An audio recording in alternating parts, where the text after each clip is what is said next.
Nabi Isa berkata kepada muridnya, kita dikepung dan kamu sebentar lagi wajah kamu akan berubah menjadi wajah seperti aku.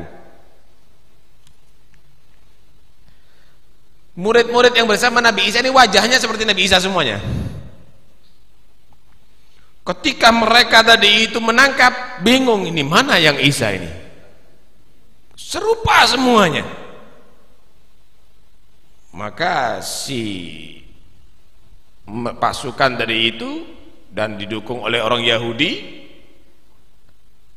menyatakan harus ada Isa, kalau enggak ya kita bunuh semuanya sudah. Kemudian Nabi Isa menawarkan kepada mereka, ayo siapa yang mau berkorban hari ini dan nanti akan bersama aku ada di surga Allah.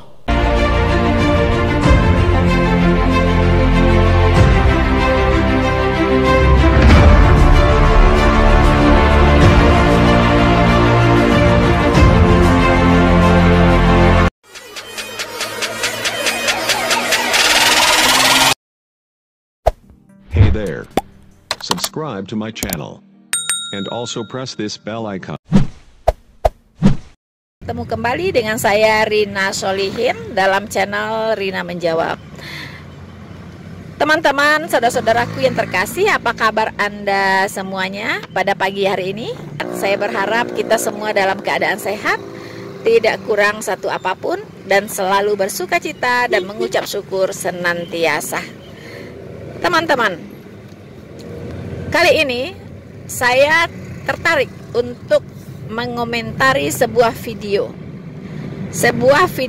dari Habib Taufik Assegaf. Ya, mungkin teman-teman muslim terutama itu pasti kenal ya Habib ini ya, karena beliau cukup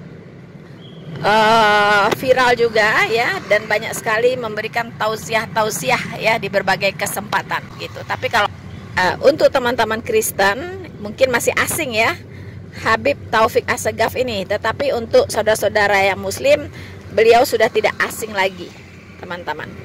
Nah, adapun video dari Habib Taufik Assegaf ini berjudul Kisah Penyaliban Isa Al-Masih ya. Kisah Penyaliban Isa Al-Masih. Nah, saya tertarik ya dengan judul ini. Mengapa? Karena saya kira judul ini itu kurang tepat. Mengapa? Karena Isa Al-Masih itu tidak pernah disalibkan. Menurut versinya Al-Quran, dia tidak pernah mati dan dia tidak pernah dibangkitkan, teman-teman. Lalu mengapa judulnya Kisah Penyaliban Isa Al-Masih? Begitu. Karena penasaran, saya saksikan video itu dari awal sampai selesai, teman-teman. Nah, panjang sekali ya apa yang diceritakan oleh Habib Taufik Assegaf ini ya tentang kisah Isa Al-Masih. Nah, setelah saya cermati, saya pikir ini banyak orang harus tahu ini, ya kan? Karena kalau di Al-Quran itu kan tidak lengkap kisahnya, hanya secuil saja begitu ya, tidak banyak dibicarakan secara detail ya bagaimana sebenarnya kisah Isa Al-Masih ini begitu. Nah, untuk itu saya pengen ya memutarkan kembali video ini dari Habib Taufik Assegaf. Semoga teman-teman yang belum pernah mendengar secara detail kisah dari penyaliban Isa Al-Masih ini, dan dengan demikian nanti kita akan tahu bahwa betul Isa Al-Masih itu tidak sama dengan Yesus Kristus. Kalau kisahnya Yesus Kristus dari pelayanannya, kemudian penyalibannya, kematiannya untuk pengampunan dosa, kemudian kebangkitannya pada hari ketiga, dan kenaikannya ke sorga setelah 40 hari memperlihatkan diri kepada banyak orang. Nah, itu kita sudah tahu dari Alkitab dan sangat-sangat detail sesuai dengan yang dinubuatkan oleh kitab suci di Perjanjian Lama. Dan semua nubuatan itu tergenapi secara akurat di dalam diri Yesus Kristus Tuhan. Nah, untuk itu kita akan lihat bagaimana versi ya Isa Al-Masih yang dipaparkan oleh Habib Taufik Assegaf ini. Mari kita simak baik-baik teman-teman, dan semoga apa yang disampaikan oleh Habib Taufik Assegaf ini hanya dari versi Isa Al-Masih. Semoga tidak mengais-ngais ya dari Alkitab, ya, tidak mengais-ngais dari Alkitab, dan Habib ini bisa membedakan Isa Al-Masih, Yesus Kristus, Yesus Kristus. Jadi tidak menyebutkan Isa atau Yesus, no. Ya. Jadi mari teman-teman kita simak baik-baik video ini. Selamat menyaksikan. Maka Nabi Isa alaihissalam waktu itu bersama murid-muridnya 12 Ahawariyin. Ada menyatakan 13, ada menyatakan 17. Udah dikepung dengan mukjizat dari Allah Subhanahu wa taala. Nabi Isa berkata kepada muridnya, kita dikepung dan kamu sebentar lagi wajah kamu akan berubah menjadi wajah seperti aku. Murid-murid yang bersama Nabi Isa ini wajahnya seperti Nabi Isa semuanya. Ketika mereka tadi itu menangkap, bingung, ini mana yang Isa ini? Serupa semuanya. Maka si pasukan dari itu dan didukung oleh orang Yahudi menyatakan harus ada Isa, kalau enggak ya kita bunuh semuanya sudah. Kemudian Nabi Isa menawarkan kepada mereka, ayo siapa yang mau berkorban hari ini dan nanti akan bersama aku ada di surga Allah. Maka di antara mereka ada yang paling mudah, namanya Sarjis. Di antara murid Nabi Isa itu ada yang paling mudah, namanya Sarjis. Dia menyatakan aku ya Isa. Katanya jangan, kamu masih muda, yang lainnya aja. Nggak ada, aku sampai akhirnya Nabi Isa, kamu keluar, ayo mana Isa, kalau enggak tak bunuh semuanya. Aku, kata dia. Akhirnya si Sarjis inilah yang dianggap Nabi Isa. Mereka membunuh sampai akhirnya mereka mensalib, mereka menyangka bahwa ini adalah Nabi Isa. Adapun Nabi Isa Allah selamatkan, diangkat oleh Allah Subhanahu wa taala dari atap rumah tadi itu ke langit Allah Subhanahu wa taala.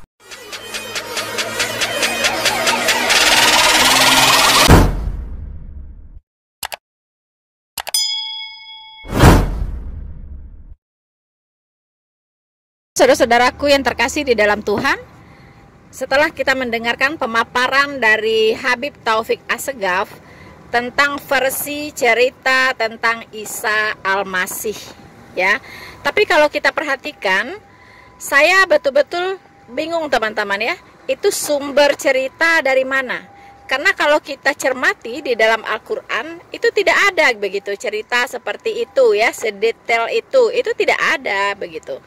Nah, entah dari mana sumbernya ya, entah dari mana teman-teman sumbernya.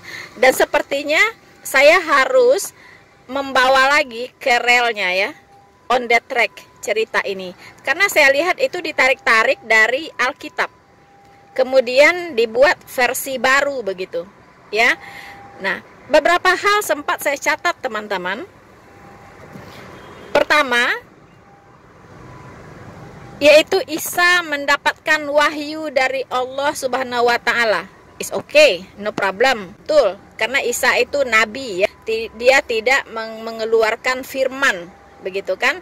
Tapi dia menerima firman dari Allah Subhanahu wa taalanya. Saudara-saudaraku yang terkasih, kalau kita perhatikan dari kitab Kejadian sampai Wahyu, kita telusuri teman-teman, ternyata hanya ada 2 pribadi yang berani berkata firmanku ya. Jadi hanya ada 2 pribadi yang berfirman. Siapa itu?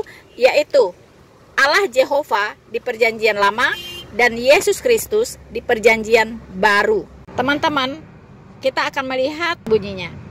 Demikianlah firmanku yang keluar dari mulutku, firmanku, teman-teman ya. Demikianlah firmanku yang keluar dari mulutku. Ia tidak akan kembali kepadaku dengan sia-sia, tetapi ia akan melaksanakan apa yang ku kehendaki dan akan berhasil dalam apa yang kusuruhkan kepadanya. Amin. Ya. Jadi Allah Jehovah berkata, firmanku yang keluar dari mulutku, ia tidak akan kembali kepadaku dengan sia-sia, teman-teman. Firmanku tidak bisa ditarik kembali. Sementara Yesus Kristus di Perjanjian Baru contohnya mengatakan, maka katanya kepada orang-orang Yahudi yang percaya kepadanya, jikalau kamu tetap di dalam firmanku, kamu benar-benar adalah muridku.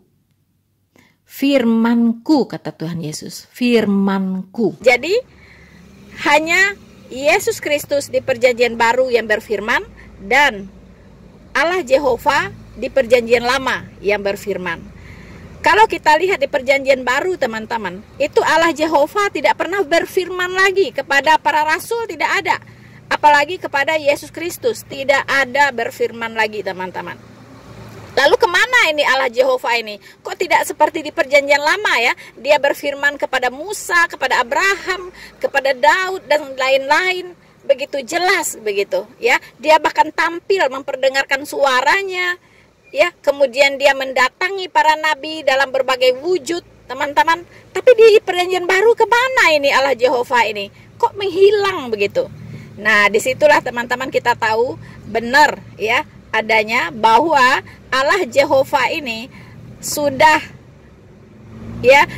datang ke dunia ini menjadi manusia, yaitu dalam pribadinya sebagai putra. Nah, dia itu adalah Tuhan Yesus Kristus, teman-teman. Jadi hanya yang berfirman di Perjanjian Baru tidak perlu lagi Allah Jehovah ya, karena sudah ada pribadinya yang lain, yaitu Yesus Kristus Sang Putra. Dialah yang berfirman. Ya, dialah yang berfirman. Karena dikatakan pada mulanya adalah firman, firman itu bersama-sama dengan Allah, dan firman itu adalah Allah. Ya, dan firman itu sudah menjadi manusia. Dialah Yesus Kristus. Nah, ini buktinya. Ini buktinya, teman-teman ya, bahwa Yesus Kristus itu adalah Allah Jehovah itu sendiri, pribadi ya, salah satu pribadi Allah Jehovah, teman-teman. Catatan berikutnya, teman-teman, katanya Isa berkata ketika tentara Romawi ingin menangkapnya, Isa berkata, kita dikepung, sebentar lagi wajahmu. Ya, ini dia berkata kepada murid-muridnya yang ada pada waktu itu, sebentar lagi wajahmu akan berubah menjadi wajah seperti aku. Nah, teman-teman, ya. Jadi wajah murid-murid, kata Isa Al-Masih, akan berubah menjadi wajahnya sama seperti wajahnya Isa. Jadi tentara Romawi yang akan menangkap dia atau imam-imam kepala dan sebagainya itu bingung, teman-teman. Ya, jadi orang-orang yang akan menangkap dia jadi bingung. Ya, Isa ini yang mana sih? Kok sama semua mukanya begitu kan? Mana nih Isa ini? Gitu.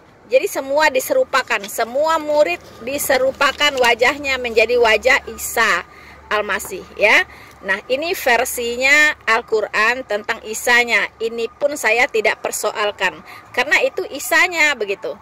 Ya kan? Itu versinya.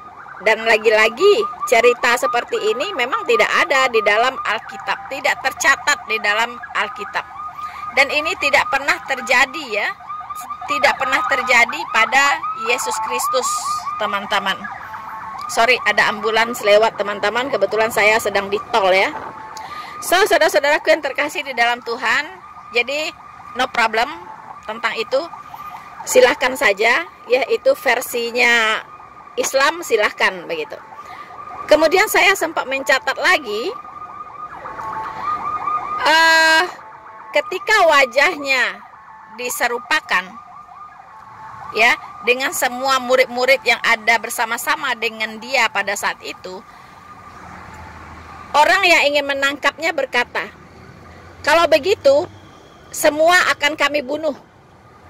begitu, karena tidak tahu Isa ini yang mana, wajahnya sama semua begitu, semua akan kami bunuh semua, katanya begitu kan.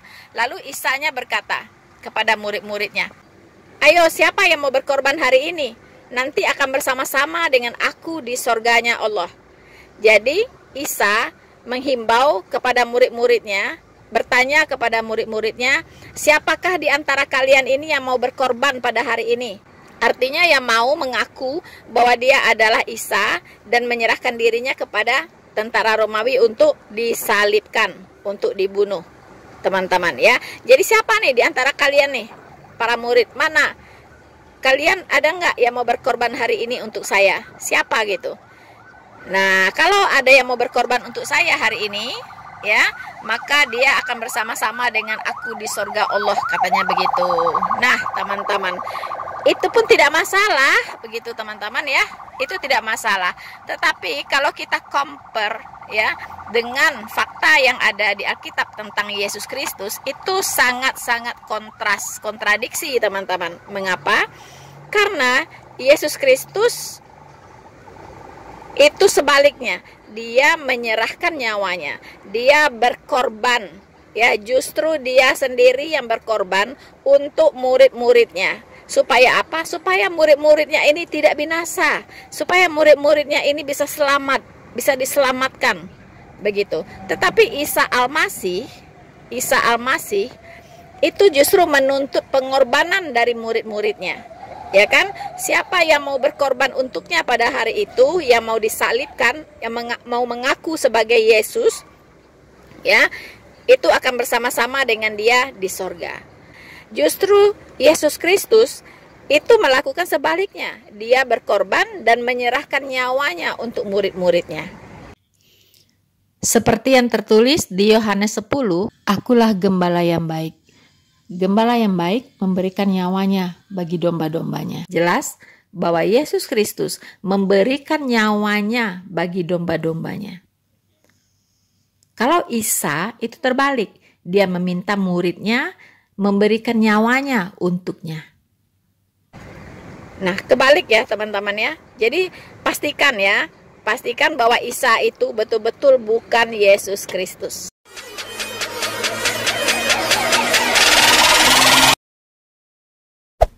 Hey there. Subscribe to my channel. And also press this bell icon.